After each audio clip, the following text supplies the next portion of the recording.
entre el cristiano y el pecado. Hay varios aspectos que nosotros debemos conocer en relación al pecado. Entonces lo primero que vamos a hablar es acerca del pecado y la justificación delante de Dios. Vamos a leer Hebreos capítulo 10, verso 7. Toda la epístola a los Hebreos, especialmente el capítulo 8, 9 y 10, nos habla claramente y nos expone para qué vino a morir Cristo.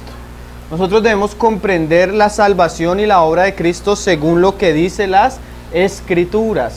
En el Antiguo Testamento los judíos, por mandato de Dios, tenían una serie de ritos, de sacrificios de animales que servían como figura y enseñanza para la obra que Cristo venía a hacer. De alguna manera, Dios preparó la mente del judío para que cuando Cristo viniera y muriera en una cruz, entendiera el porqué de esa muerte.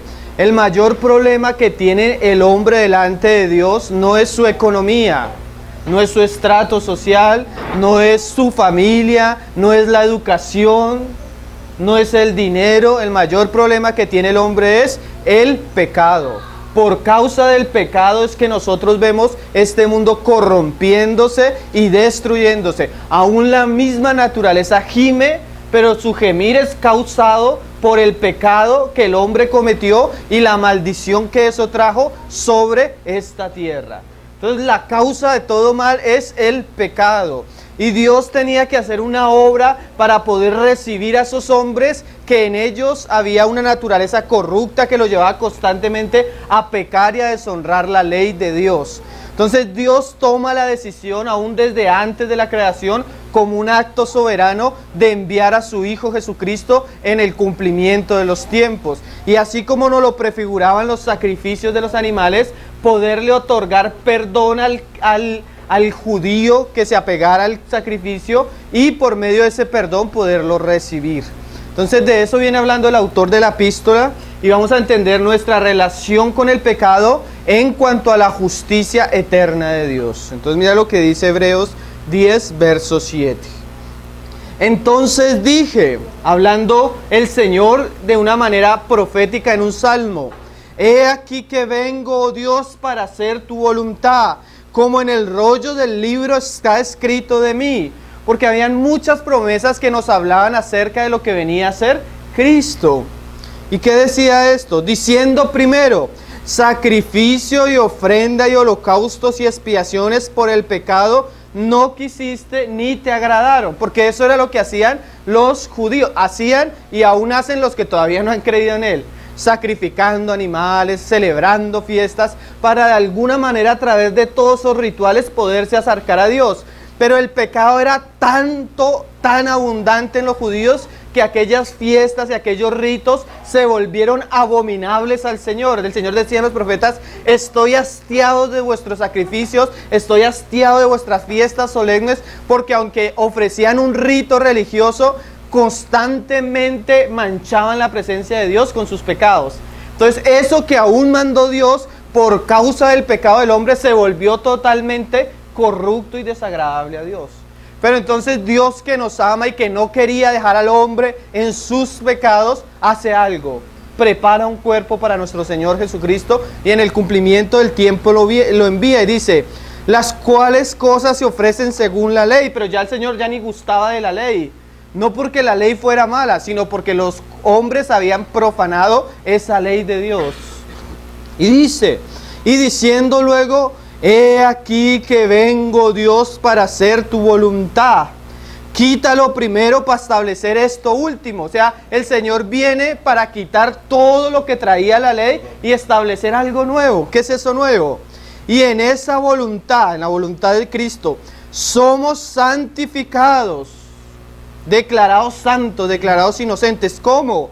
Mediante la ofrenda, pero ya no de animales. Porque antes ellos traían una ofrenda que era animal o vegetal a Dios para que por medio de ese sacrificio Dios los pudiera acercar. Pero ya Dios no nos va a acercar a Él mediante una ofrenda de un animal inocente. Ahora, ¿mediante qué? Mediante la ofrenda del cuerpo de Jesucristo, hecha una vez para siempre. Había algo tremendo en las figuras del Antiguo Testamento. Como decían ahorita en la cena, en el Antiguo Testamento, en los tiempos de Moisés había un tabernáculo. El tabernáculo tenía 3 partes: el atrio, el lugar santo y el lugar santísimo. Para que el sacerdote pudiera entrar a la parte más interior del tabernáculo, que era el lugar santísimo, él primero tenía que en el atrio, en el altar de bronce, ofrecer un animal. Cuando se ofrecía ese animal, se cogía la sangre del animal y por medio de esa sangre él ya podía entrar al lugar santo y al santísimo y echar la sangre en un lugar que se llamaba el propiciatorio, donde habían 2 querubines y estaba el arca. Pero todo eso era una figura. Ahora en el cumplimiento de los tiempos viene Cristo y el atrio es el Gólgota. Ahí es el altar del holocausto donde se ofrece el sacrificio, pero ya no un animal, sino la propia vida de nuestro Señor Jesucristo. Una vez muerto, Él toma su sangre, dice Hebreos en los capítulos anteriores, y cual sumo sacerdote se presenta delante de Dios con su sangre.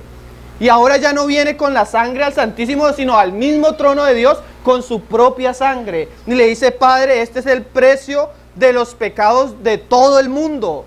Y el Padre, al ver el sacrificio como una ofrenda perfecta, en obediencia a lo que Dios mismo había mandado, el Padre declara perfectos y santos y perdonados a todos aquellos que se identifiquen con ese sacrificio.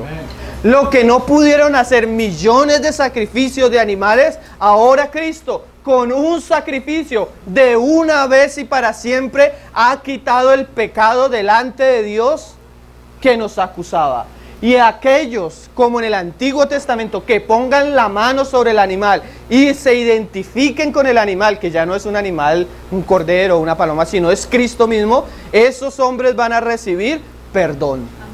Entonces, según la justicia de Dios, según la culpabilidad del hombre, gracias a la ofrenda perfecta de Cristo, una vez y para siempre, ahora nos declara justos o justificados. Vamos a seguirlo leyendo y dice: y ciertamente todos y en esa voluntad somos santificados mediante la ofrenda del cuerpo de Cristo, hecha una vez y para siempre. Esto nos habla de algo muy importante, hermanos.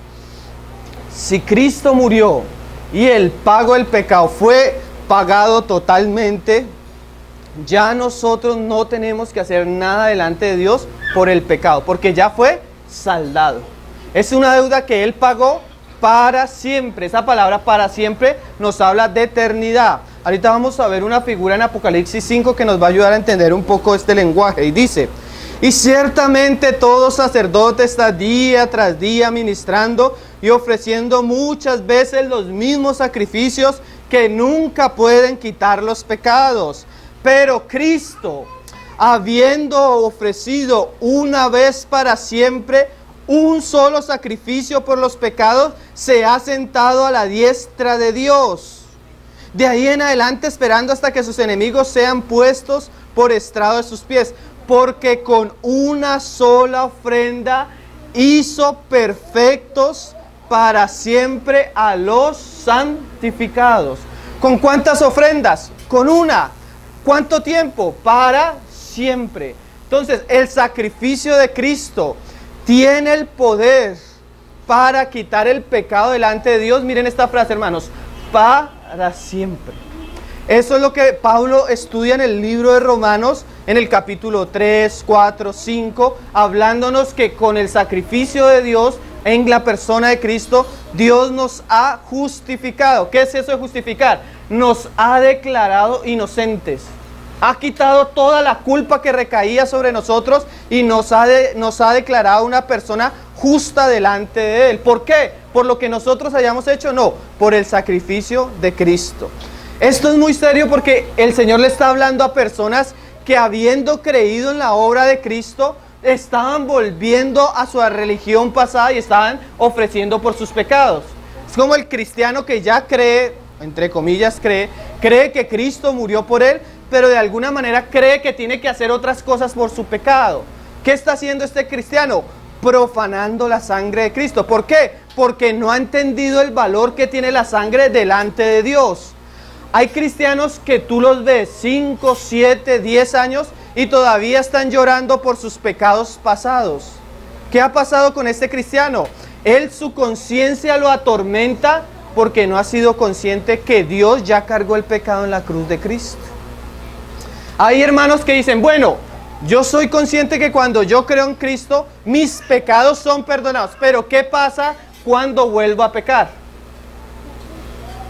Ahí está el asunto, ¿sí? Entonces lo que la Biblia nos muestra es que Dios nunca nos va a cobrar nuestros pecados, ni los pasados, ni los presentes, ni los futuros, porque ya su Hijo llevó toda nuestra iniquidad. Y delante de la justicia de Dios el precio ya fue pagado. Dios no puede cobrarnos a nosotros nuestros pecados porque ya su Hijo los llevó. Es como cuando hay un delincuente, comete unos delitos, él paga por esos delitos, ya no se le puede acusar una segunda vez porque él ya pagó. En este caso tú y yo ya no pagamos, pagó Cristo por nosotros. Y en base a ese sacrificio tenemos paz para con Dios. ¿Qué es eso? Que ahora podemos acercarnos confiadamente, porque aunque éramos y habíamos hecho, ya Dios juzgó todo lo que habíamos hecho en su Hijo. Amén. No tenemos que volver a los sacrificios, no tenemos que volver a religiones vanas de ritos que nada sirven, porque lo que Dios demandaba de nosotros, su Hijo ya lo hizo. Amén. En cuanto a la justicia eterna de Dios, hemos sido perdonados y redimidos eternamente. Por eso nosotros hablamos con este lenguaje. La salvación no se pierde. ¿En qué sentido? En que Dios nunca va a culpar al creyente en su justicia, porque ya Cristo pagó por él y ese sacrificio es perenne, o sea, permanente. Miren, hermanos, usted va a leer Apocalipsis 5. Cuando Juan comienza a llorar porque no había ninguno justo, el ángel le dice, no llores. He aquí la raíz de Judá, el león de la raíz de David, el león de la tribu de Judá, ha vencido. Y cuando Juan voltea a mirar, en medio del trono hay un cordero. Pero la palabra dice que hay un cordero como inmolado. Y el lenguaje en el griego pareciera ser como si en ese momento estuviera siendo inmolado. O sea, es como si Juan estuviera viendo un cordero al cual le están atravesando el cuello con un cuchillo. Y uno dice, pero si Cristo ya murió, y ahí más adelante dice, los has redimido con tu sangre en pasado. Pero aunque Cristo murió en pasado, delante del trono de Dios, la obra de Cristo sigue siendo presente, perpetuamente. Por eso nosotros cantamos, tu sangre sigue vigente y es eficaz. ¿Por qué? Porque delante de Dios, para Dios poderse relacionar con nosotros, siempre tiene que estar en medio la sangre de Cristo. Amén. Porque en algún momento la sangre fuera quitada, un solo pecado nos haría dignos del fuego eterno. ¿Sí? Porque con solo una transgresión ya transgredimos toda la ley y la paga del pecado es muerte. Entonces, ¿por qué Dios no me paga cuando vuelvo a caer en pecado? Porque aunque Él va a mirarme, hay un cordero inmolado todavía. Amén. Entonces eso nos habla de la vigencia, hermano, eterna del sacrificio de Cristo. Amén. Qué precioso, eso es muy grande, hermano. Amén. Hombres judíos duraron años, día tras día, llevando animales, sacrificándolos, y eso nunca los justificó. Pero Dios con solo una ofrenda nos hizo eternamente perfectos. Amén. Eso es grandísimo, hermano. Eso es precioso. Eso es lo diferente de nuestra fe a la fe de otras religiones. Otras religiones están haciendo cosas para justificarse delante de Dios. Nosotros lo único que hacemos es creer en lo que hizo Cristo para justificarnos a nosotros. Por gracia, no por obras que nosotros hubiéramos hecho. Mira lo que dice. Porque con una sola ofrenda hizo perfectos para siempre a los santificados. Y nos atestigua lo mismo el Espíritu, porque después de haber dicho, este es el pacto que haré con ellos. Y mira lo interesante, Dios, el Padre, hace un pacto con su Hijo. Dios no hace pactos con hombres, hermano, porque Dios en el Antiguo Testamento nos mostró que Israel quebrantó el pacto una y otra vez. Eso de que te enseñan a ti de que ven y pacta con Dios es una mentira, hermano. ¿Quién puede pactar con Dios? ¿Quién puede hacer firme su pacto delante de Dios? Dice Salomón, Ni siquiera le juréis al Señor porque no sabes si le puedes cumplir o no. Porque Dios no confía, maldito el hombre que confía en el hombre. Y Dios no confía en alguien como nosotros, hermano. Entonces, como Dios no veía al hombre algo seguro, Él pone su confianza en su Hijo y Él hace un acuerdo o un pacto con su Hijo. Y el pacto era este: Padre, de los que tú me des, que yo muera por ellos, de ellos ninguno se perderá. Y el padre le dice al hijo: tú vas y mueres por ellos, y ese va a ser mi pacto contigo, en tu sangre, que de los que yo te dé, ninguno se perderá. Amén. Qué precioso. Por eso el Señor dice: el que cree en mí tiene vida eterna y no perecerá jamás. Amén. Como dice Timoteo, y sacó a luz la inmortalidad. Qué precioso, hermanos. Nosotros, por eso la palabra dice esto: aunque nosotros no seamos fieles, Él permanece fiel. Pero ¿permanece fiel a qué? Al pacto que hizo con su Hijo. Porque Dios sí no quebranta su pacto. Y ahorita lo vamos a leer al final. Una vez he jurado para siempre que no quebrantaré mi pacto, dice el Señor. Entonces, el perdón, según la justicia de Dios, es para siempre a todos aquellos que en Él creen. Ese es el nuevo pacto. Eso es lo que nos reunimos a celebrar hoy, en la sangre y en el pan, en la copa y el pan.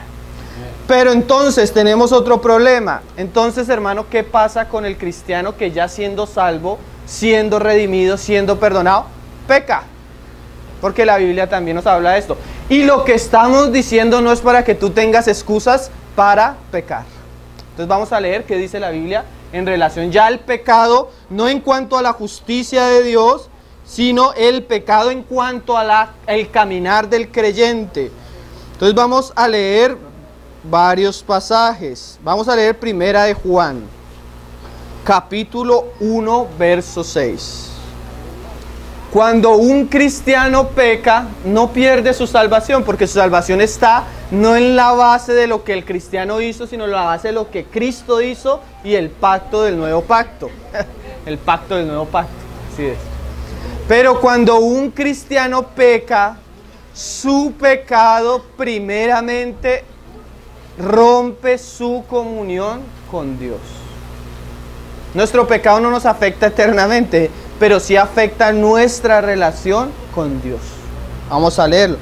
Y si yo estoy afectado en mi relación con Dios, estoy afectado en mi relación con mi hermano. Porque nosotros tenemos comunión unos con otros porque estamos en Cristo. Inmediatamente yo me alejo de Cristo, me alejo de los hermanos. Porque hay hermanos que buscan excusa. No, es que yo no volví, está en el mundo, yo no volví porque los hermanos son esto y los hermanos son esto. Mentiras, pecó y su pecado lo alejó de Dios. Él va a buscar muchas excusas para justificarse. Pero la raíz del mal es el pecado, hermano. Si uno y comienza uno a echarle la culpa a Dios o a los hermanos. Es el hombre que decide voluntariamente transgredir la ley de Dios. Mira lo que dice Primera de Juan 1:6. Si decimos que tenemos comunión con Él y andamos en tinieblas, mentimos y no practicamos la verdad. Entonces esa persona que dice que es cristiana, pero todavía es un borracho.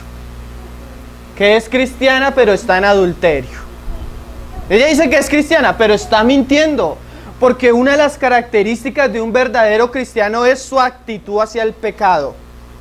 Antes amábamos el pecado, nos gustaba el pecado, nos revolcábamos como el lodo en el fango en el pecado y no nos parecía mal. Pero inmediatamente creemos en Cristo, viene a morar el Espíritu Santo. Y el Espíritu Santo ahora ha activado la alarma de nuestra conciencia. Cosas que antes eran normal para nosotros, nuestra conciencia comienza a mostrarnos que son pecado. Y eso produce que aunque a veces caiga en ese pecado, lo aborrezca. Porque sé que eso me está alejando de Dios. Porque sé que eso daña mi caminar con Cristo. Porque sé que eso ensucia mis vestiduras.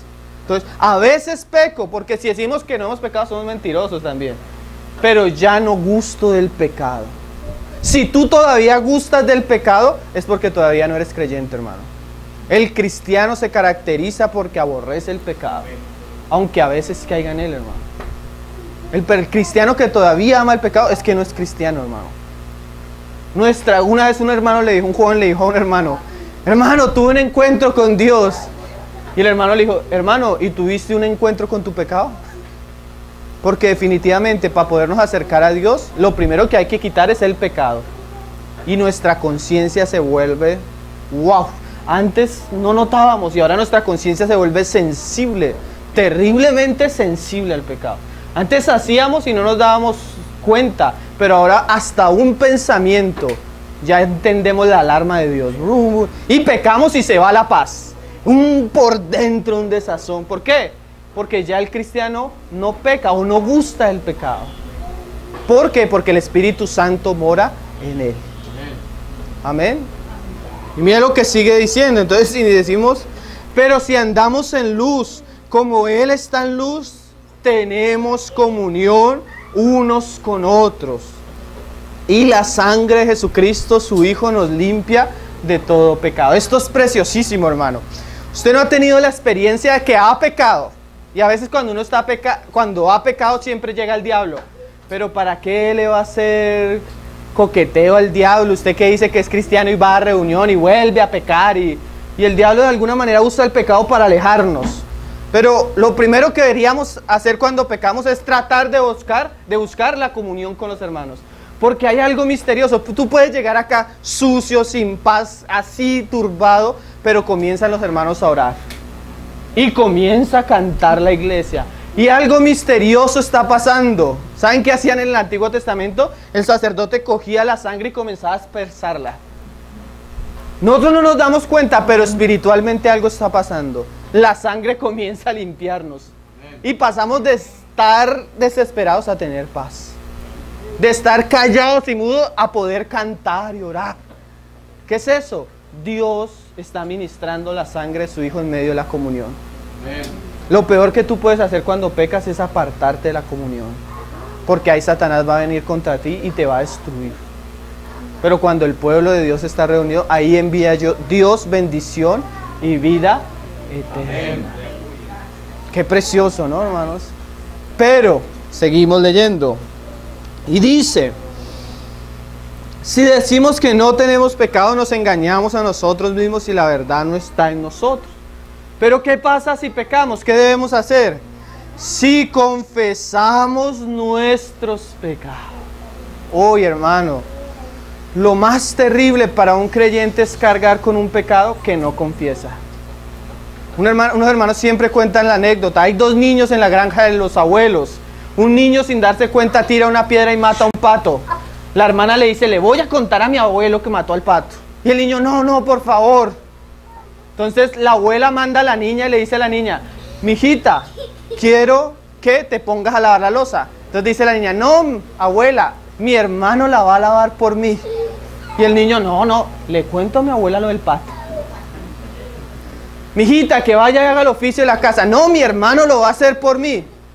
Y el niño, no, le cuento a mi abuelo lo del pato. Entonces el niño, bueno. Entonces la niña comienza a manipularlo y a montársele encima y a montársele encima, hasta que el niño, aburrido de su pecado, de la situación, le dice, abuela, maté al pato sin culpa. Y dice la abuela, yo ya lo sabía, solo estaba esperando que me lo confesaras. Así hay muchos creyentes, hermano. Y Satanás está encima y encima y encima. El confesar el pecado nos libera del pecado. El confesar, el reconocer, el pedir perdón nos libra y restaura nuestra comunión con Dios. Hermano, y en esto hago un paréntesis. Hay pecados que son yo con Dios. Hay pecados que son con mi esposa, que yo ofendo a mi esposa o ofendo a alguien. Hay pecados que ofenden a otros hermanos. Según el pecado debe ser la confesión. Si mi pecado es solo con Dios, se lo debo confesar a Dios. Pero si yo he hecho algo contra una persona, la he robado, la he maltratado, yo debo confesarle a Dios y a la persona. Y si tengo que restituir, restituyo. Oye, yo te robé esto y el Señor me hizo consciente. Mira, perdóname y te devuelvo más de lo que te había robado. Restitución. Hermano, yo hablé contra ti en la iglesia. perdóname y lo digo públicamente porque se lo dije a otras personas. ¿Sí? Así. Es muy serio. Una vez estaba un hermano, un obrero de Dios. Habían varios obreros. Se levantó un obrero frente a los otros y le dijo: yo no trabajo con este hombre porque este hombre es esto, y habló mal del hermano frente a todos. El hombre se dio cuenta después que había hecho mal y le pidió perdón secretamente al hermano, pero no era necesario solo secretamente, él lo había hecho en público. Así como yo le dije a un hermano: si usted fue capaz de escribir una carta en contra del hermano, usted tiene que escribir una carta para reivindicarse. Porque confesar según el pecado, ¿sí? Eso es importante, hermanos, ¿sí? Acuérdense de Zaqueo: si he defraudado a alguno, le devuelvo el doble, triple, y le doy esto a los pobres. Ese es un principio bíblico, amén. Cuando se puede, hay casos que ya no se puede, porque también los cristianos están entrando en cosas raras. Que llega el cristiano: pastor, vengo a pedirle perdón, mi papá se murió, pero lo voy a hacer como si usted fuera mi papá. Entonces, como una regresión como extraña, y son prácticas ya extrañas, pero sí hay que pedir perdón y restituir. Y dice: si confesamos nuestros pecados, Él es fiel y justo para perdonar nuestros pecados. ¿Por qué justo? Porque hay un precio, hay una sangre, hay un sacrificio delante de Dios. Y limpiarnos de toda maldad. Si decimos que no hemos pecado, le hacemos a Él mentiroso y su palabra está en nosotros. Hijitos míos, estas cosas os escribo para que no pequéis. Porque no es que, yo sé que, porque ahí el diablo es así, hermano. Un hermano me decía: hermano, yo siento cuando el diablo me dice, peca, de todos modos puedes pedir perdón. Y Dios te peca, no hay problema. ¿Sí? En la astucia, como uno sabe que de todos modos va a pedir perdón y lo restante, entonces vamos a pecar. Ahorita vamos a hablar de eso también. Esto lo decimos no para que pequemos, hermano. Estas cosas os escribo para que no pequéis. Pero si alguno hubiere pecado, abogado tenemos para con el Padre, a Jesucristo el justo. Y Él es la propiciación por nuestros pecados, y no solamente por los nuestros, sino también por los de todo el mundo. Entonces, hermano, el pecado daña la comunión, pero la confesión restituye la comunión con Dios y la comunión con los hermanos. ¿Qué pasa cuando tenemos un cristiano que peca arbitrariamente, confiesa, pero sigue pecando de una manera constante? ¿Qué hace Dios con el pecado de su hijo? Porque hay cristianos que vuelven la gracia del Señor en libertinaje, o le dan lugar a la carne por sus pecados. Entonces hay algo que en la Biblia se llama la disciplina del Padre para sus hijos. Aunque Dios te perdona, aunque Dios te reconcilia con Él, muchas veces Él va a tratar nuestros pecados con disciplina. ¿Por qué? Porque somos hijos, y el Padre hijo que ama lo disciplina. ¿Para qué? Para que no perezca como el mundo. Entonces vamos a ver la disciplina del pecado de un hombre muy conocido en la Biblia, el rey David. Entonces vamos a leer 1 Samuel capítulo 11, verso 1. Dice, esto nos va a enseñar un poco, hermanos, que definitivamente Dios no es ligero con el pecado. Dios nunca es ligero con nuestros pecados, aunque a veces nosotros lo seamos. Dice, 1 Samuel 11:1. Aconteció que al año siguiente, en el tiempo que salen los reyes a la guerra, que David envió a Joab y con él a sus siervos y a todo Israel, y destruyeron a los amonitas y sitiaron a Rabab. Segunda de Samuel, sí, ¿cierto? Perdón, lo anoté aquí mal. Segunda de Samuel, perdón. Bueno, por lo menos están pendientes. No se han dormido. Segunda de Samuel 11:1. Ahora el 2.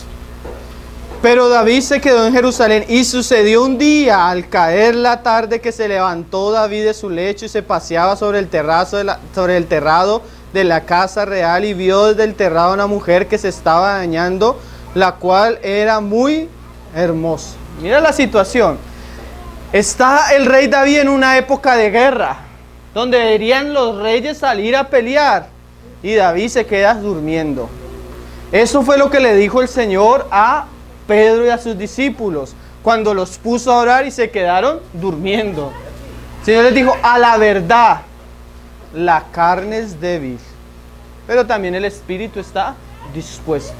Hermano, la oración es una de las maneras en las que nosotros andamos en el espíritu y permanecemos en comunión con Dios. Inmediatamente nosotros salimos de la presencia de Dios, nos exponemos a algo. ¿Qué es ese algo? Que la carne es débil, que en la carne hay un mal terrible, una enfermedad que muchas veces va a ser más fuerte que nosotros mismos. Una ley, describe Romanos 7, como la ley de la gravedad. Tú tiras todo y todo baja al piso. Así es el cristiano que no está en el espíritu, sus miembros son atraídos al pecado. Un cristiano que no ora, que no se discipula, que no se disciplina en su caminar con Cristo, es un cristiano que va a tener problemas constantes con el pecado. Y en vez de él estar peleando, está durmiendo, o está en Facebook, está en internet, están escuchando música, están viendo televisión, están haciendo cualquier otra cosa en vez de estar en lo que deberían estar. Y cuando tú no estás en lo que deberías estar, eso te va a traer problemas. Entonces salió David a la tarde, imagínate, durmió hasta la tarde. Está bien que te levantes a las 8, a las 9, pero ese se levantó como a las 4. Imagínate. Así hay cristianos, no oran, no leen, son perezosos en cuanto a las cosas de Dios. Siempre se paga un alto precio por eso, hermanos. Siempre se paga un alto precio por eso. Entonces dice que vio a una mujer bañándose, la cual era muy hermosa. Entonces envió David a preguntar por aquella mujer y le dijeron, aquella es Betsabé, hija de Elián, mujer de Urías Eteo. Le dijeron, esa mujer es casada. Pero hermano, esta carne que nosotros tenemos es terrible. Nosotros siempre damos el ejemplo. Yo una vez iba con un amigo en un parque y mi amigo tenía un perro, un pitbull de pelea, con bozal, con collar. Y estábamos ahí hablando y en un momento de descuido se le soltó el perro a mi amigo y se le soltó el bozal. Cuando en un segundo salió corriendo y había otro perrito. Se le lanzó y lo cogió de acá. Lo mordió y esos perros que son de pelea no sueltan. Le tiramos agua, le pegamos con palos, le hicimos de todo hasta que lo mató, no lo soltó. Así es tu naturaleza. La naturaleza que tú tienes en tus miembros es corrupta, hermano. Y si tú le das lugar a tu carne, cuando tú quieras detener tu carne ya no vas a poder. Cuando tú ya quieras ponerle freno a tu naturaleza ya no vas a poder. Porque esta naturaleza es perversa y es como un animal hambriento que hasta que no se sumerge en lo más profundo del pecado, no lo suelta. Por eso es tan serio tratar con ciertos pecados, hermano. El cristiano, el hombre que tiene problemas con la lujuria en su mente, si él no trata con eso, fácilmente él cae en adulterio. Fácilmente él queda esclavo a la pornografía. Fácilmente le es infiel a su esposa. ¿Por qué? Porque él está consintiendo algo que él no va a poder controlar. Si yo tengo una compañera de trabajo, si yo tengo una compañera de universidad y yo sé que es una mujer que no es creyente, en la cual me siento atraído físicamente, yo debo tomar distancia, porque si yo le suelto el bozal al perro, el perro se va y va a caer en lo que no se imagina. Yo he tenido cristianos, discípulos, hermanos que se reúnen con nosotros, consagrados, hombres temerosos de Dios, llorando y pidiendo perdón porque cayeron en adulterio. Todo comenzó con una conversación en Facebook. Todo comenzó con una conversación con una persona que no debían conservar. Hermano, al pecado, especialmente en estas áreas sexuales, no se le enfrenta. No, es que yo voy a resistir. No, hermano, la Biblia dice, huye. Huye, porque si tú te quedas ahí, esa naturaleza te va a traicionar. Huye, lo más lejos posible, huye. En ese sentido no debemos ser valientes, debemos ser cobardes y huir. Y el pecado trae otros pecados. Entonces cuando comienzas a adulterar, a hacer eso, comienzas a decir mentiras para tapar el adulterio. y puedes llegar hasta el asesinato como llegó David. Hermanos, yo vi un caso en Séptimo Día, un joven hijo de pastores, sobrino de pastores, pero lo criaron como hijo porque sus papás murieron. El muchachito creció en la iglesia, ministraban alabanza de todo, hermanos. El muchachito se consiguió una novia cristiana en la iglesia. El muchachito se enamoró de la muchacha y le propuso matrimonio. Como al año y medio cayeron en adulterio y la muchacha quedó embarazada. El muchachito, para que no se supiera el escándalo en la iglesia, consiguió una amiga. Y la amiga, una muchacha también de la congregación, al enterarse de que la otra estaba embarazada, le dijo, pues hagamos una cosa, matémosla. Hermano, la mataron, la enterraron y después salió todo el escándalo. Pero cómo un pecado nos puede llevar a otro pecado y a otro pecado. Mire, eso es lo más terrible del pecado. El pecado no tiene límites. Un abismo llama a otro abismo. Tú comienzas en internet viendo la foto de una muchacha en ombliguera, con falda cortica. Ya después no vas a querer solo ver eso. La ves sin blusa, sin brasier. Ya después no solo sin brasier, sino sin ropa interior. Ya después no solo desnuda, sino haciendo actos sexuales con un hombre. Ya no después solo con un hombre, sino con hartos hombres. Y te vuelves un pervertido. Porque el pecado no tiene límites, hermano. Y aunque tú peques y confieses tu pecado y Dios te perdona, Dios muchas veces te va a disciplinar para que entiendas lo costoso que es pecar, hermano. David pecó. Todos sabemos la historia. Cayó con la mujer, mandó a matar al marido de la mujer. Ahora leamos lo que pasó. Porque, hermanos, aunque seamos cristianos, si pecamos deliberadamente, nuestros pecados nos van a alcanzar. Nos van a alcanzar, hermano. Mira lo que dice la palabra. Ahí adelante, segunda de Samuel 11:26. Dice: oyendo la mujer de Urías que su marido Urías era muerto, hizo duelo por su marido, y pasado el luto envió David y la trajo a su casa, y fue ella su mujer, y le dio a luz un hijo. Mas esto que David había hecho fue desagradable ante los ojos de Jehová. A veces nosotros creemos que hacemos y deshacemos y no pasa nada. Como una vez dijo un hermano, es como el hombre que se bota del piso 20 y va en el 18 y cree que no va a pasar nada. Pero tarde o temprano va a llegar al piso, hermano. Así fue David, él creyó que había hecho y no iba a pasar nada. Pero nuestros pecados nos alcanzan, hermano. Otros se habían dado cuenta de lo que David había hecho, los soldados. Y mira lo que hace el Señor ahí en el 12. Jehová envió a Natán a David, y viniendo a él le dijo: había dos hombres en una ciudad, el uno era rico, el otro era pobre. El rico tenía numerosas ovejas y vacas, pero el pobre no tenía más que una sola corderita que él había comprado y criado, y que había crecido con él y con sus hijos juntamente, comiendo de su boca y bebiendo de su vaso y durmiendo en su seno, y la tenía como una hija. Y vino uno de camino al hombre rico, y éste no quiso tomar de sus ovejas y de sus vacas para guisar para el caminante que había venido a él, sino que tomó la oveja de aquel hombre pobre y la preparó para aquel que había venido a él. Entonces se encendió el furor de David en gran manera contra aquel hombre, y dijo a Natán: vive Jehová, que el que tal hizo es digno de muerte. Mira David, Dios usa una parábola, pero esa parábola está hablando de David. Y el mismo David es consciente que merece la muerte. Y a veces nosotros como cristianos somos conscientes que hay ciertos pecados de nosotros que merecen castigo. Hasta nosotros mismos nos damos cuenta. Hoy, Señor, tú me perdonas, pero yo me merezco como que mis buenas nalgadas, Señor.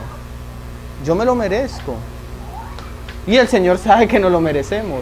Y tarde o temprano va a llegar.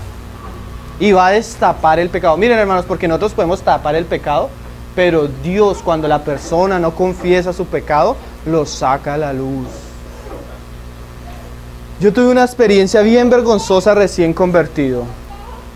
Yo me convertí, pero tenía un problema con un pecado. Y caía en ese pecado, y caía en ese pecado. Y ya hastiado ese pecado, le dije al Señor: Señor, yo no sé qué vas a hacer tú conmigo, pero necesito que me liberes de ese pecado.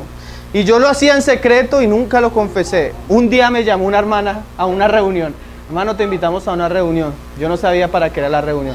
Llegué a la reunión, estaba un grupo de hermanos reunidos y dice la hermana, hermano, queremos comentarte algo. Y me sentaron en la mitad. Anoche tuve un sueño, hermano. Y comenzó a contar el sueño. El sueño era todos los pecados que yo estaba cometiendo. El Señor se los mostró en un sueño a ella. Y ella me dijo, y ese eres tú. Y yo, en ese momento entendí que el Señor estaba destapando mi pecado para librarme de mi pecado. Porque no lo había querido confesar. Dice la palabra, bueno me es haber sido humillado para que aprendiera tus mandamientos. Entonces, ¿qué va a hacer el Señor con David? Destaparle el pecado a David. Pero no solo eso, hermano. También hay disciplina. Mira lo que pasó. Entonces, y debe pagar la cordera con 4 tantos porque hizo tal cosa y no tuvo misericordia. Entonces dijo Natán a David, tú eres aquel hombre. Así ha dicho Jehová, Dios de Israel, yo te ungí por rey sobre Israel y te libré de la mano de Saúl y te di la casa de tu señor y las mujeres de tu señor en tu seno. Además te di la casa de Israel y de Judá, y si esto fuera poco te habría añadido mucho más. ¿Por qué pues tuviste en poco la palabra de Jehová, haciendo lo malo delante de sus ojos? A Herías Eteo heriste a espada y tomaste por mujer a su mujer, y a él lo mataste con la espada de los hijos de Amón. Y ahora viene la disciplina. David más adelante dice, sí Señor, yo pequé, y el profeta le dice, y has sido perdonado. Porque cuando confesamos nuestros pecados, Él es fiel y justo para perdonarnos. Pero hay algo, hermano, nosotros podemos medir nuestros pecados. ¿Lo hago o no lo hago?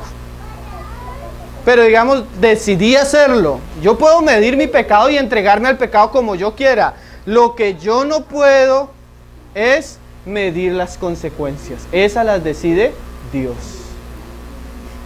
Tú puedes pecar, pero el que mide las consecuencias es Dios. David pecó y fue perdonado, pero ahora Dios le va a enseñar lo terrible que es el pecado a través de las consecuencias que van a ser la disciplina de Dios para David, aunque era hijo de él. Así tú puedes ser hijo y puedes ser perdonado, pero ciertamente en tu vida vas a beber el fruto de tus obras. Es más, a veces estamos bebiendo todavía el fruto de las obras que hicimos cuando no éramos cristianos. ¿Sí? ¿No le ha pasado? Y en cuanto más cuando somos hijos, hermano.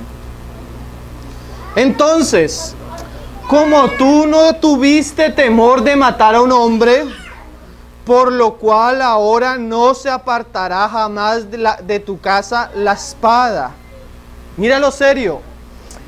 Como tú no tuviste temor de matar a Urías con la espada de los hijos de Amón, tú vas a ver lo terrible y lo doloroso que es la muerte. Entonces mire la experiencia de David. Un hijo de David violó a una hija de David. Como tú violaste, abusaste de una mujer, yo te voy a enseñar lo triste y lo terrible que ultrajen a una mujer. Un hijo va a violar a tu hija. Y otro hijo tuyo va a matar a ese hijo. Como tú no tuviste temor. Y no solo eso, el que va a matar a tu otro hijo va a querer matarte a ti también, David. Entonces a veces uno se pregunta, ¿por qué tantos problemas con nuestros hijos? A veces es disciplina, hermano. A veces vemos lo que nosotros hacíamos en ellos. Disciplina. Dios nos está dando a beber de lo que nosotros hacíamos. Y ahí sí entendemos cuán aborrecible es el pecado.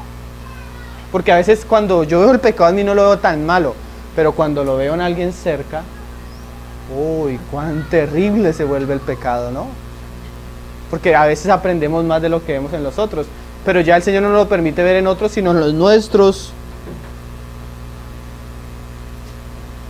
La disciplina, hermano. La espada no se apartó de la casa de David.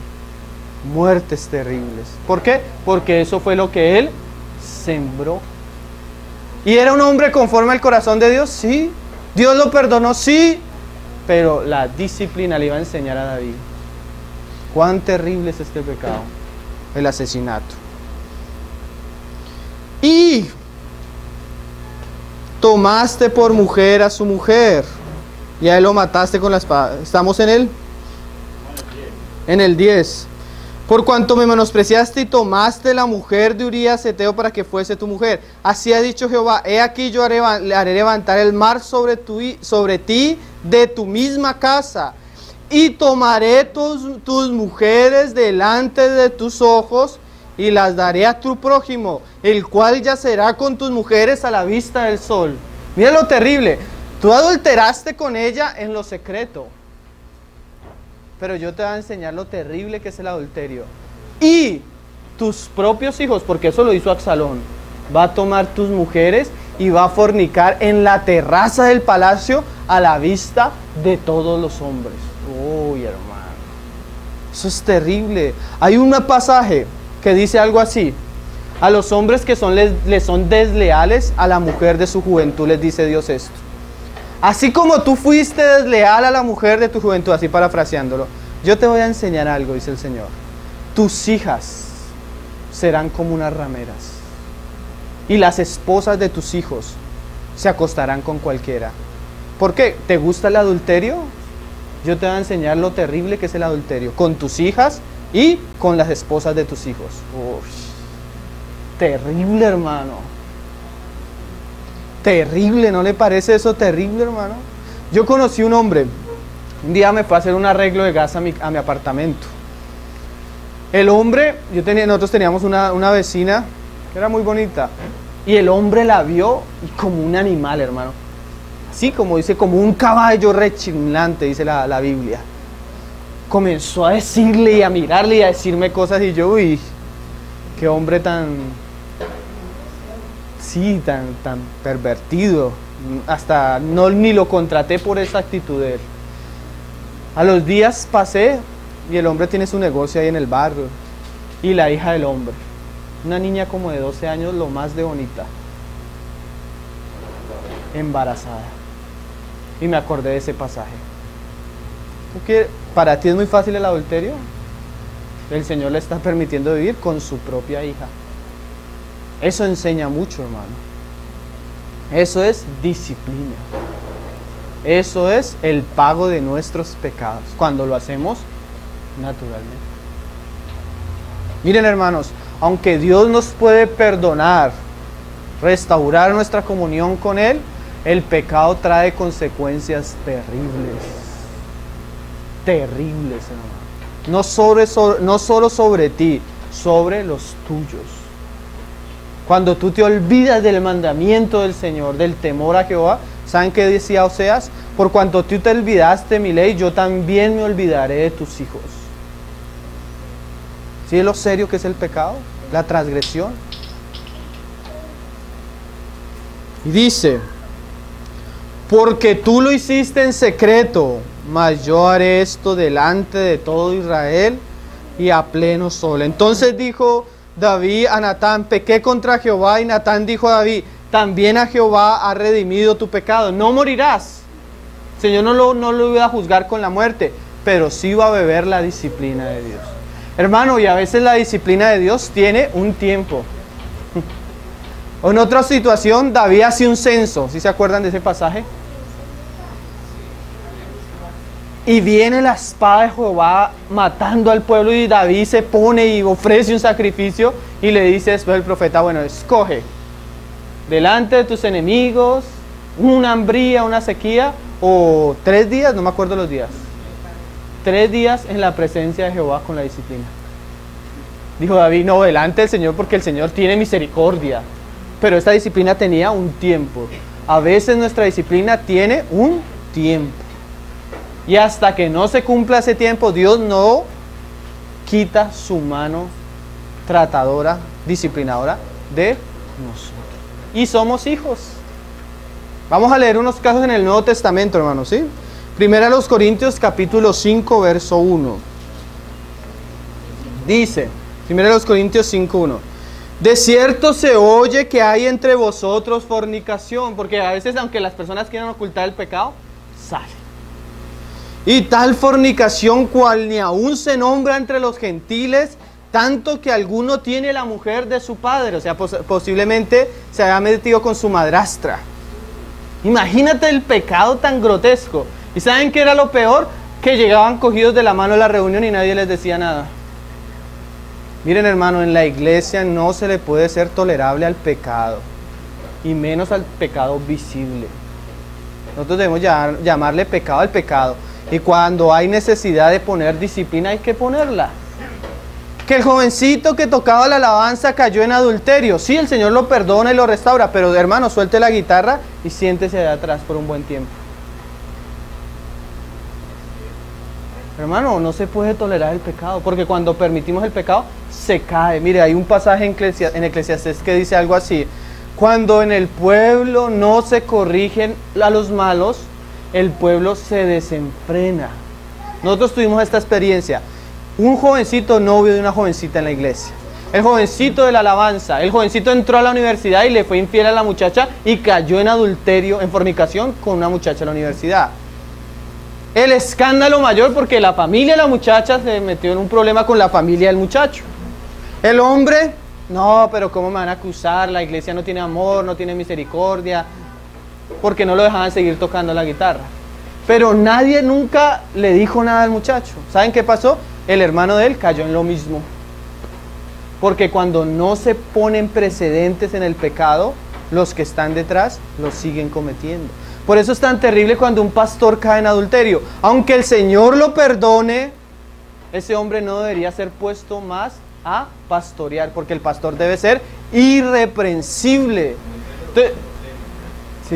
Entonces, si cae en adulterio y se vuelve a poner ahí, de alguna manera eso va a marcar la mente de las personas que están ahí.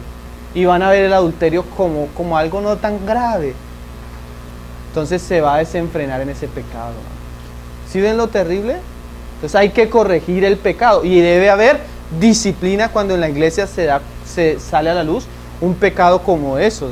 No todos, pero hay pecados que sí merecen disciplina. Y más en las personas que son visibles, predicadores, ministros, los que sirven, deben tener una vida irreprensible, hermano. Amén. Amén. Y dice: y vosotros estáis envanecidos, ¿no debieras haberos lamentado para que fuese quitado de en medio de vosotros el que cometió tal acción? O sea, tal pecado debió haber traído un lamento en la iglesia, y un lamento y haber puesto a un lado al hermano. Pero mira lo que dice: ciertamente yo, ausente en cuerpo, pero presente en espíritu, ya como presente juzgado al que tal cosa ha hecho, en el nombre de nuestro Señor Jesucristo, reunidos vosotros y mi espíritu con el poder de nuestro Señor Jesucristo, y el tal sea entregado a Satanás para destrucción de la carne. Es que al hermanito le gusta pecar con la carne. ¿Sí? Le gusta usar su cuerpo para pecar. Entonces vamos a hacer una cosa, dice Pablo: vamos a orar juntos y vamos a dejar que la carne de este hombre sea puesta en manos de Satanás. Mira lo serio, hermanos. A veces vienen enfermedades terribles. ¿Sí? En este caso es un adulterio. Yo conocí el caso de una mujer que es una mujer de Dios, esposa de un obrero, que un día para ella le pareció muy fácil rebelarse contra su esposo y abandonarlo. Y me voy porque estoy cansada de que prediques y que viajes y que esto. ¿Saben qué hizo? El Señor la dejó ir a otro país. Cuando llegó al otro país le dio una enfermedad en la piel. Ella dice: parecía un monstruo, hermano. Y le dije al Señor: Señor, ¿por qué me pasa esto? Y el Señor le dijo: ¿dónde está tu esposo? Ustedes creen que uno puede hacer y deshacer, hermano, pero Dios es serio con sus hijos y trata el pecado de sus hijos, hermano. Cuando volvió, el Señor la sanó al tiempo. No fue de la noche a la mañana. Y esta hermana dice: ahora lo que sea, pero nunca voy a dejar a mi esposo. ¿Por qué? Porque la disciplina nos enseña a temerle al Señor. Amén. A no ser ligeros. Cuando tú sientes el embarazo de Dios, ay, ya, como un niño, hazme caso. que me hagas caso. No le digas la segunda vez, cógelo, tin, tin. Ya la próxima vez que le digas lo va a pensar. Porque la disciplina trae temor, hermanos. Como decía una frase en Facebook que leí en estos días, decía algo así como: mi mamá se ahorró el psicólogo y quitarme los chakras y los karmas con un solo coscorrón. Pero hoy no, que el psicólogo lo que necesita es disciplina ese niño, hermano. Vara es lo que necesita para que aprenda a obedecerte y a respetarte. Así Dios con nosotros. Lo que necesitamos a veces es disciplina, vara, para que aprendamos que no podemos ser tan ligeros como queremos a veces. Entonces a este, por su pecado, Dios lo entrega a Satanás. Y Satanás no tiene piedad de una persona, hermano. ¿Ustedes se acuerdan el caso de Job? Bueno, tócalo, pero no lo mates. Inmediatamente le viene una plaga. Que Satanás quiere matarnos y a veces Dios le permite hasta cierto punto. Y dice, pero mira, no es para condenación. Si bien él va a ser salvo, pero Dios necesita tratarlo. El tal se ha entregado a Satanás para destrucción de la carne, a fin de que el espíritu sea salvo en el día del Señor Jesús. No es buena vuestra jactancia. ¿No sabéis que un poco de pecado, un poco de levadura leuda toda la masa? O sea que cuando se tolera esos pecados, ese pecado tiene la capacidad de manchar toda la iglesia. ¿Sí? ¿Se ha visto? Poco hace que la masa. Eso hace el pecado cuando no es corregido en la iglesia. Mira lo que dice más adelante en el 9. 1 Corintios 5:9. Os he escrito por carta que no os juntéis con los fornicarios. No absolutamente con los fornicarios de este mundo, con los avaros o con los ladrones o con los idólatras, pues en tal caso sería necesario salir del mundo. Más bien os escribí que no os juntéis con ninguno que llamándose hermano fuere fornicario, avaro, idólatra o maldiciente o borracho o ladrón, con el tal ni aun comáis. Mira lo serio que dice la palabra. Uno no solo debe tener una actitud seria hacia el pecado de nosotros, sino si tú ves que hay un hermano que, ay hermanito, y alaba al Señor, pero está en adulterio, no te juntes con él. O es un borracho, o a toda hora anda diciendo groserías, o todavía participa de una religión pagana. Manténlo distante, porque aunque dice que es creyente, seguramente no lo es. Y mancha. Miren, hermano, esto es terrible. Una hermana en la localidad tenía a su hija. Y su hija tenía 2 niños. Sus 2 niños, ella era una mujer rebelde al Señor. Y vivía en adulterio, de todo. Y la hermana, por ayudarle a su hija, le cuidaba a los niños. Entonces la mujer se aprovechaba, se iba a bailar, llegaba tomada, era irresponsable con los hijos. Y un día el Señor le dio un sueño a la mamá y le dijo, la mamá estaba así, estaba dándole de comer a alguien. Y se acercó un indigente, sucio. Y comenzó a comer de la comida que estaba dando la mamá. Y cuando comenzó a comer, comenzó a levantarse contra la mamá, el indigente. ¿Y saben qué le dijo el Señor a esta mujer? Le dijo, esa es tu hija.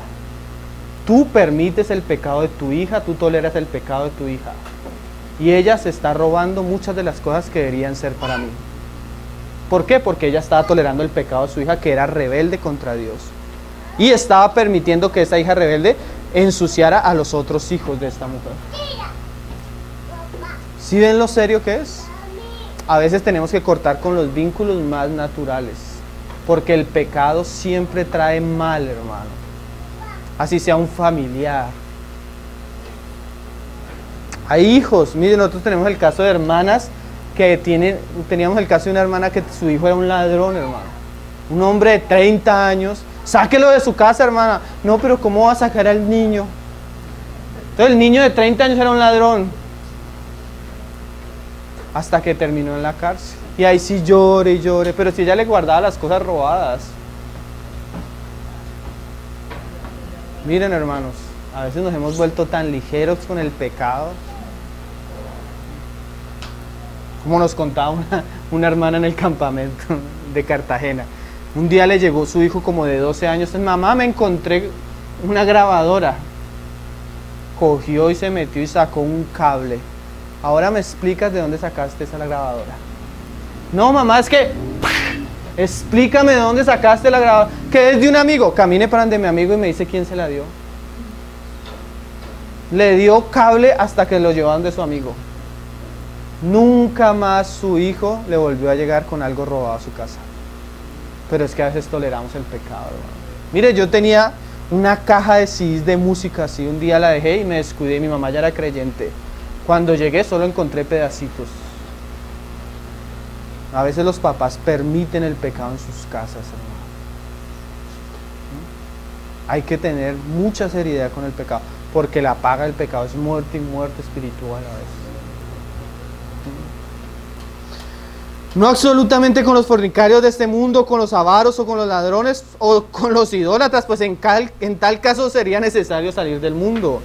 Más bien os escribo que no os juntéis con ninguno que llamándose hermano fuese fornicario, avaro, idólatra, maldiciente, borracho, ladrón, con el tal ni aun comáis, porque qué razón tendría yo para juzgar a los que están afuera. ¿No juzgáis vosotros a los que están dentro? Hay gente que usa ese pasaje de Mateo que dice, el Señor dijo que no juzguéis, pero cuando tú lees el contexto, no es la idea. La idea es más o menos esta.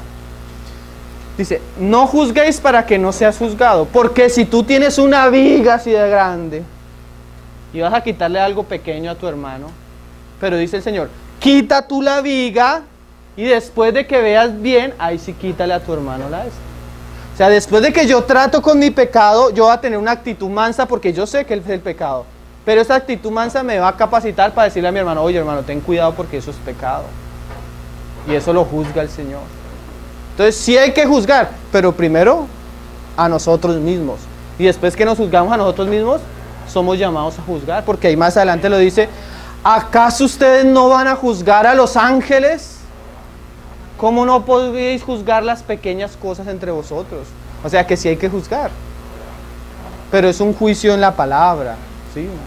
No es un juicio civil que vamos a llevar a alguien a la cárcel, pero sí debe haber un juicio a los pecados, hermano. Porque a veces se sacan esos pasajes del contexto y no se entiende la idea completa. Si usted quiere, léalo y va a entender que eso es lo que quiso decir el Señor Jesús. Claro, y debe ser con una actitud, con mansedumbre. Dice, vosotros los espirituales, ¿sí? Exhortar con mansedumbre al hermano. Y si salvares el alma al hermano, has ganado. Pero hay que hacerlo, pero con mansedumbre. Pero quitando primero lo de nosotros.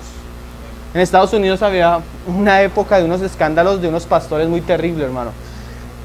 Surgió un pastor, encontró a otro que estaba adulterando con su secretaria. Entonces el pastor le dijo al otro, si tú no te arrepientes y confiesas tu pecado, te voy a exponer públicamente. El hombre no se arrepintió, al año lo expuso públicamente. Fulano de tal está andando con la secretaria y tiene un hijo. Y el escándalo terrible. ¿Saben qué hizo el adúltero con la secretaria? Contrató un detective, hermano, y mandó seguir al otro pastor. A las 2 semanas encontraron al otro pastor con una prostituta. No juzguéis, porque usted todavía tiene la barra así. Pero si usted se quita la barra y anda en santidad, puede juzgar. Porque a veces juzgamos y nosotros estamos peor que el hermano. Vamos terminando, ahí más adelante, hermano. Terminemos el pasaje, dice, en el 13. Porque a los que están fuera Dios los juzgará. Quitad pues a ese perverso de entre vosotros. Aunque más adelante en la segunda epístola se nos muestra la restauración de este hombre. Después de la disciplina viene la restauración. Mira lo que dice más adelante en el 11:29 que leíamos en la cena.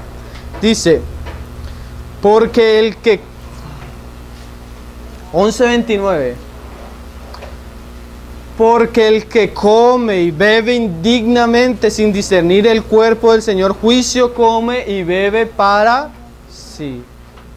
O sea, el que no discierne, el que anda... Por lo cual hay muchos enfermos. O sea que Dios a veces trata con enfermedad el pecado de sus hijos. Allá en Apocalipsis 2 y 3 a una de las iglesias le dice, toleras a esa mujer Jezabel, que seduce y hace fornicar a mis siervos. He aquí yo la echo en cama por muchos días para que se arrepienta, y a todos los que con ella fornican. Y así las iglesias sabrán que yo soy el que escudriña los corazones. O sea, el Señor no pasa el pecado por encima, hermano. El Señor juzga y a veces juzga con enfermedad. No todas las enfermedades son causa de pecado. Pablo tenía una enfermedad en los ojos y oró al Señor y el Señor le dijo que era un aguijón en la carne. ¿Para qué? Para que no se enorgulleciera. Pero hay enfermedades que sí son disciplina del Señor. Timoteo también tenía una enfermedad, tenía un mal en el estómago y Pablo le dice, toma vino para tus constantes dolores. Y no era que Timoteo estaba en pecado, pero hay veces sí hay pecado. Y dice, muchos enfermos y debilitados entre vosotros. Por eso en la iglesia hay veces mucha tibieza, hermano, debilidad en las reuniones, los hermanos no oran, no cantan, no hay disposición, no hay fervor. ¿Qué estará pasando, hermanos? ¿Qué estará pasando, hermanos? Yo a veces digo, miren, hermanos, nosotros tenemos varias reuniones entre semana, o teníamos. Y con esos hermanos que nos reunimos y estudiamos la palabra, muchos se han acercado a decir, hermano, tengo un problema con este pecado, estoy luchando con esto. Y yo a veces me pregunto, si el hermano que es discípulo, que es constante, que se consagra, que se reúne, tiene problemas con el pecado, ¿qué será el que solo viene el domingo? ¿Qué será el que solo viene el domingo en la práctica, hermano? ¿Qué problemas tendrá? Porque ni lo dice. Debilitados entre vosotros y muchos duermen. A veces, hermano, hay muerte prematura por causa del pecado.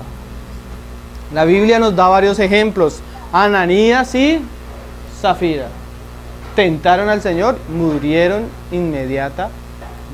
Yo conozco varios casos de hermanos que han muerto prematuramente, hermano. ¿Qué cosas? Terminamos con un salmo. Salmo 89, verso 26. Este salmo nos muestra los dos aspectos. El pecado en cuanto el pacto de Dios con el Hijo y la disciplina. Sí, y la disciplina para los hijos desobedientes sin eso. Yo quiero hablar otras cosas del pecado. El Señor me dé tiempo de pronto la próxima semana. Quiero hablar otras cosas del pecado, pero hoy vamos a solo a tratar esto. Con esto terminamos. Salmo 89, desde el verso 26. Es una profecía mesiánica. Dice, Él me clamará, mi Padre eres tú, mi Dios y la roca de mi salvación. Esto es lo que iba a decir el Hijo de David, que es nuestro Señor Jesucristo. Y dice, mira lo que el Padre iba a hacer con él. Yo también le pondré por primogénito, el más excelso de los reyes de la tierra. Para siempre le conservaré mi misericordia y mi pacto será firme con él. ¿Cuál era el pacto? Lo que sigue diciendo. Pondré su descendencia para siempre y su trono como los días de los cielos. Si dejaren sus hijos mi ley y no anduvieren en mis juicios. O sea, los hijos desobedientes, porque a veces Dios tiene vírgenes sensatas y vírgenes insensatas. Hijos obedientes, hijos desobedientes. Dice, si dejaren sus hijos mi ley y no anduvieren en mis juicios, si profanaren mis estatutos y guardaren mis mandamientos, entonces, y no guardaren mis mandamientos, entonces castigaré con vara su rebelión y con azote sus iniquidades. Eso es la disciplina, pero es temporal. Mas no quitaré de él mi misericordia, ni falsearé mi pacto, ni olvidaré mi pacto, ni mudaré lo que ha salido de mis labios. Una vez he jurado por mi santidad y no mentiré, David. Su descendencia será para siempre, y su trono como el sol delante de mí. Entonces ahí vemos la perpetuidad del pacto con el Hijo, la descendencia para siempre, pero también si los hijos son desobedientes, que Él los va a corregir con vara. Amén. Entonces el cristiano y el pecado. Hay más cosas que quiero tratar, pero bueno, confiando en el Señor vamos a tener otra oportunidad. Amén. Oremos para terminar, hermanos. Padre, te damos gracias, Señor, en esta mañana. Te damos gracias porque tú eres bueno y nos concedes volver nuestro corazón a tu palabra, Señor. Tu palabra es verdad, Señor. Santifícanos por tu palabra, Señor, que tu palabra es verdad, Señor. Oramos para que tú hagas de nosotros hombres santos, Señor. Oramos para que tú te glorifiques en nuestras vidas, en nuestro caminar, Señor. Tú viniste para que fuéramos verdaderamente libres, Señor. libres del pecado, libres de la consecuencia del pecado. Que pudiéramos ser personas que andáramos con tu bendición, con tu gracia, con tu luz, Señor. Guárdanos de nosotros mismos, de nuestras locuras, de nuestras necedades, de nuestra rebeldía, Señor. Y ayúdanos a ser creyentes sensatos, Señor. Vírgenes prudentes, Señor. Siervos fieles, Señor. Pedimos perdón si en algo te hemos ofendido, Señor. Pedimos perdón si hemos tapado nuestros pecados, Señor. Pedimos perdón si hay áreas en nuestra vida en las cuales no hemos querido que tú trabajes, Señor. Obra en nosotros, Señor. También pedimos que tú nos ayudes a aceptar tu disciplina y a soportarla, Señor. Porque tú al que amas disciplinas, Señor. Ayúdanos a entender qué cosas de nuestra vida tú estás poniendo para tratarnos, Señor. Qué cosas de nuestra vida tú estás poniendo para disciplinarnos, Señor. Y ayúdanos a aceptar porque generalmente son nuestras consecuencias, Señor. Te alabamos, te bendecimos, Señor. Te pedimos que esta palabra no caiga en tierra, Señor. Ni que el diablo la robe, Señor. Sino que pueda ser sembrada en buenos corazones, Señor. Y dé fruto para tu gloria, al 60, al 70, al 100 por uno, Señor. Para gloria de tu nombre, Señor. Haz que tu palabra corra y sea de bendición a muchos, Señor. Amén. Te lo pedimos en el nombre de tu Hijo Jesús, Señor. Amén. Y adorar a ti, Cordeiro de Deus.